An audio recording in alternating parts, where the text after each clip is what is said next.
Olá e bem-vinda, bem-vindo. Hoje a gente vai mergulhar nas notícias que já estão definindo os primeiros dias de 2026. Exato. Nós recebemos uma série de reportagens dos principais portais brasileiros e a nossa missão aqui é conectar os pontos. Vamos entender como, sei lá, uma decisão judicial em Brasília, um protesto em Teherã e até o novo valor do salário mínimo estão, de alguma forma, todos interligados. É um ótimo ponto de partida. E eu adicionaria que o desafio não é só entender os fatos isolados, mas a velocidade com que eles se conectam, sabe? Sim. O que a gente está vendo é um início de ano marcado por reações em cadeia.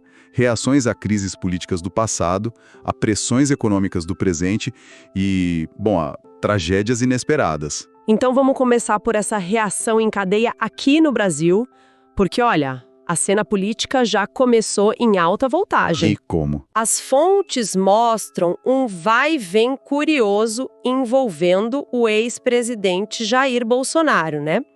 Ele teve alta do hospital onde estava tratando uma crise de soluços. Certo. E poucas horas depois, por ordem do STF, voltou para a prisão. Lá na sede da Polícia Federal. Exatamente. E, quase ao mesmo tempo, uma outra peça desse tabuleiro se moveu. A prisão do Felipe Martins, que era ex-assessor do Bolsonaro. Ah, sim. Ele já cumpria a prisão domiciliar, mas aí veio uma nova ordem do ministro Alexandre de Moraes determinando a prisão preventiva. E qual foi a alegação? A alegação é que ele teria quebrado as regras usando redes sociais. O que, claro, a defesa dele nega veementemente. Aí fica aquela briga de narrativas, né? Certo. O judiciário continua com um papel muito forte, mas não existe um risco de esgotamento com essa dinâmica? Onde que está o limite para essa interferência na política sem que a gente veja uma crise institucional ainda mais séria? Essa, eu diria, é a pergunta de $1 milhão para 2026. O que isso realmente sinaliza é que o judiciário se consolidou não apenas como um árbitro, mas como um ator político central. Um ator mesmo. Sim, talvez preenchendo o vácuo de poder deixado por um legislativo muito fragmentado e um executivo que ainda busca consolidar sua base. Entendi. O protagonismo do STF é, em si, uma consequência da crise dos outros poderes. A grande questão é, esse modelo é sustentável? Ou em algum momento vai gerar uma reação contrária a uma tentativa dos outros poderes de retomar esse espaço? Enquanto um lado do espectro político lida com o judiciário, o governo atual está focado no cofre. O presidente Lula sancionou o orçamento de 2026, mas com um veto que fez barulho. Fez bastante barulho. Ele barrou o aumento do fundo partidário. Parece um aceno para a opinião pública? Não. Sem dúvida. É um gesto com um apelo popular muito forte. Mas, se a gente conecta isso ao quadro geral, vemos a complexidade da governabilidade. Como assim? Ao mesmo tempo que ele faz esse gesto, o governo sancionou a Lei de Diretrizes Orçamentárias, a LDO, que pela primeira vez na história cria um calendário fixo para o pagamento das emendas parlamentares. O que na prática significa dar mais poder e previsibilidade aos congressistas. É uma faca de dois gumes. Exatamente. De um lado, você tem a transparência, o que é positivo. Acaba com aquela liberação de verbas de última hora para aprovar projetos, sabe? Sim, aquela correria. Isso. Por outro lado, institucionaliza o que é, na prática, a principal moeda de troca na política brasileira. O governo está tentando organizar o balcão de negócios, digamos assim. Tornar mais previsível. É uma tentativa de tornar a relação com o Congresso menos caótica, mas ao custo de ceder um poder orçamentário que antes era mais discricionário do Executivo. É um equilíbrio muito delicado entre o discurso fiscal e a necessidade de aprovar sua agenda. Saindo um pouco dessa negociação política em Brasília, o cenário internacional também está fervendo. A situação no Irã, por exemplo, me parece um verdadeiro barril de pólvora. Com certeza. As fontes trazem imagens de protestos massivos contra o custo de vida, já no 5º dia, com mortos, carros incendiados. Pois é. E a resposta do presidente dos Estados Unidos, Donald Trump, foi imediata, dizendo que o país está pronto para agir. Isso é só retórica para o público interno dele ou a gente deve mesmo se preocupar com uma intervenção? Olha, eu acho que é uma mistura perigosa dos dois. Para o Trump, uma postura de homem forte contra o Irã sempre funcionou muito bem com a base eleitoral dele. Verdade. Mas a gente não pode subestimar o risco. Uma declaração como essa, vinda do presidente da maior potência militar do mundo, tem um peso imenso. Claro. Ela não só inflama a situação internamente no Irã, dando ao regime uma desculpa para reprimir ainda mais, sob o pretexto de interferência estrangeira, como também abala os mercados. O preço do petróleo fica volátil e o mundo inteiro prende a respiração. Porque uma escalada ali... Uma escalada ali, seja com sanções mais duras ou uma ação militar, teria consequências globais imediatas. E essa panela de pressão social por causa do custo de vida não é um caso isolado, né? A gente vê a mesma preocupação, embora com uma resposta política totalmente diferente, do outro lado do mundo, na posse do novo prefeito de Nova York. O caso de Nova York é fascinante. As fontes descrevem o Zohran Mamdani como um socialista que prometeu justamente frear o custo de vida na cidade. É um contraste gritante. É um contraponto perfeito. Enquanto no Irã a insatisfação explode nas ruas de forma desorganizada, Isso. numa das cidades mais capitalistas do mundo, essa mesma insatisfação foi canalizada pelas urnas e elegeu um candidato com uma plataforma radicalmente à esquerda. A eleição do Mamdani é um laboratório a céu aberto. Um teste, exato. Ele representa uma nova esquerda que foca menos em grandes teorias e mais em questões práticas. Aluguel, transporte, custo dos alimentos. Vai ser um teste para ver se essas políticas são viáveis numa metrópole tão complexa e cara como Nova York, ou se a máquina econômica da cidade vai simplesmente engolir as propostas dele. E enquanto no Irã e Nova York as crises são sociais, se desenvolvem ao longo do tempo, as fontes também nos lembram de como a tragédia pode ser instantânea e devastadora, como o que aconteceu na Suíça. Nossa, terrível. Um incêndio numa festa de Ano Novo, numa estação de esqui transmontana. Os números são assustadores, pelo menos 40 mortos, mais de 100 feridos. É uma notícia de cortar o coração. E o que chama a atenção nos relatos é a velocidade com que tudo aconteceu. Foi muito rápido, né? Muito. Especialistas ouvidos pela BBC falam de um fenômeno chamado flashover. Não é uma explosão, mas se parece com uma.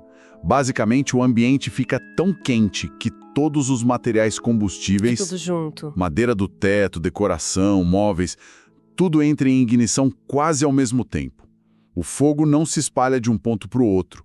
O ambiente inteiro pega fogo de uma vez. Que terrível. E o que torna isso ainda mais próximo para a gente é que uma das fontes menciona a Associação de Sobreviventes da Boate Kiss aqui do Brasil. Sim, eu vi isso. Traçando um paralelo direto, dizendo que a história se repete.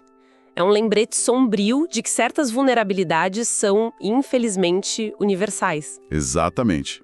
E levanta um debate global sobre normas de segurança, materiais de construção, saídas de emergência. Tragédias como essa forçam uma reavaliação de regras que muitas vezes só são levadas a sério depois que o pior acontece. A dor é local, mas a lição precisa ser global. Ok, voltando para o Brasil, vamos ver como essas pressões globais e decisões políticas se traduzem no bolso das pessoas.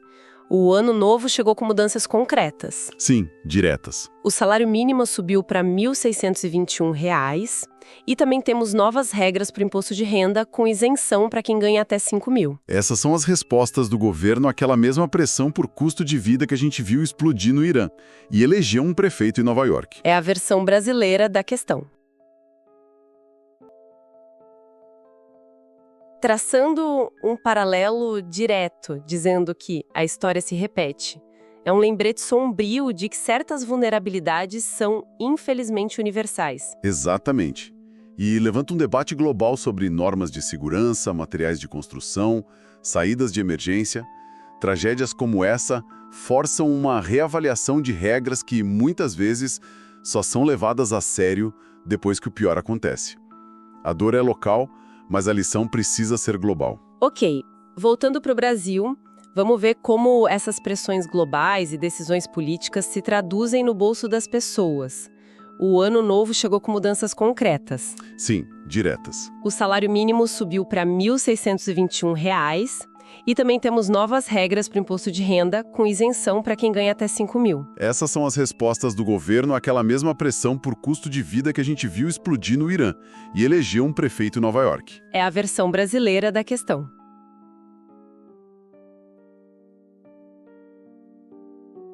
Primeira pessoa que vem à minha mente foi uma tia minha, que já faleceu. Ela morreu de maneira repentina aos 42 anos. Exato. São medidas com um impacto social imediato e muito visível, que buscam aumentar o poder de compra, especialmente na base da pirâmide e na classe média. Junto a isso, as fontes também citam novas regras de aposentadoria que entraram em vigor, o que mexe com o planejamento de longo prazo de milhões de pessoas. Certo, parece ótimo para o bolso a curto prazo, mas e as contas do governo? Isso é sustentável ou é o famoso cobrir um santo para descobrir outro? Essa é a tensão. O mesmo governo que veta aumento do fundo partidário para sinalizar austeridade está abrindo mão de arrecadação com o imposto de renda. Essa é a tensão central da política econômica atual. E não tem resposta fácil. Por um lado, aumentar a renda disponível na economia pode até estimular o consumo e, consequentemente, a atividade econômica e a arrecadação futura. É uma aposta no crescimento. Precisa entregar bem-estar social para manter sua popularidade e estabilidade, mas também precisa convencer o mercado de que tem um plano para a dívida pública não explodir. É um equilíbrio difícil. O sucesso ou o fracasso do ano econômico vai depender de como ele vai conseguir equilibrar esses dois pratos. Para fechar nosso mergulho, a gente não pode ignorar o pano de fundo de tudo isso: o clima.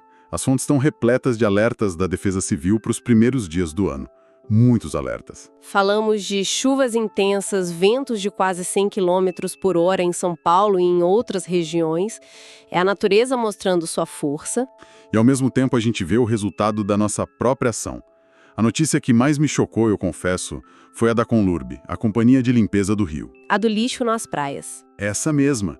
Eles recolheram 1.200 toneladas de lixo das praias da cidade só depois das festas de Réveillon. 1.200 toneladas? É um número que a gente nem consegue imaginar.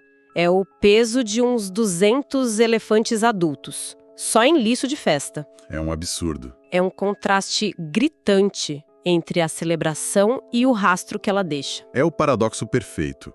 O alerta de tempestade e a montanha de lixo são duas faces da mesma moeda da nossa relação com o planeta. Como assim? Um lado é o clima cada vez mais extremo e imprevisível, sobre o qual a gente tem um controle indireto, de longo prazo. O outro é o impacto direto, imediato e visível das nossas escolhas cotidianas, como o descarte do lixo. Faz todo sentido. Isso mostra que os desafios ambientais não são abstratos, sabe?